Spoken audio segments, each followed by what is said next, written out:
దైవజనుడేమో దేవుని ఉపదేశంలో మిమ్మల్ని నడిపించాలి. దైవజనుడేమో ఆయన ఆలోచనలు ఏంటో, తండ్రి ఆలోచనలు ఏంటో, తండ్రి తలపులు ఏంటో, దేవుని యొక్క చిత్తం ఏంటో మీకు తెలియపరచాలని దైవజనుడు రాత్రంతా శ్రమపడి అంతకు ముందుగానే ఒక వాక్యం సిద్ధపరచుకోవడానికి ఎంతగా నేను సిద్ధపాటు కలిగి ఉండాలో తెలుసా అమ్మా? ఒక వర్తమానాన్ని మేము సిద్ధపరచాలి. మీరు అనుకుంటారు గంటన్నర సేపు చెప్పారు, ఏం లేదురా, ఏం లేదు. దేవుడు మిమ్మల్ని మార్కులు ఏమని చెప్పాలి? వాక్యాలకి మార్పు చెందమని చెప్పాడు. వాక్యానికి నువ్వేం చేయాలి? మార్కులు వేయకూడదు. లేదు అయ్యారు, ఈసారి మంచోడు పిలిపేయాలి.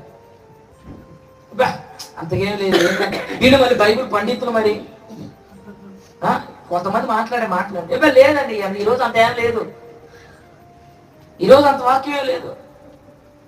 దేవునిని దర్శించడానికి ఒకే ఒక క్షణం చాలు, ఒకే ఒక్క మాట చాలు. స్తోత్రం చెప్పండి. హల్లెలూయా.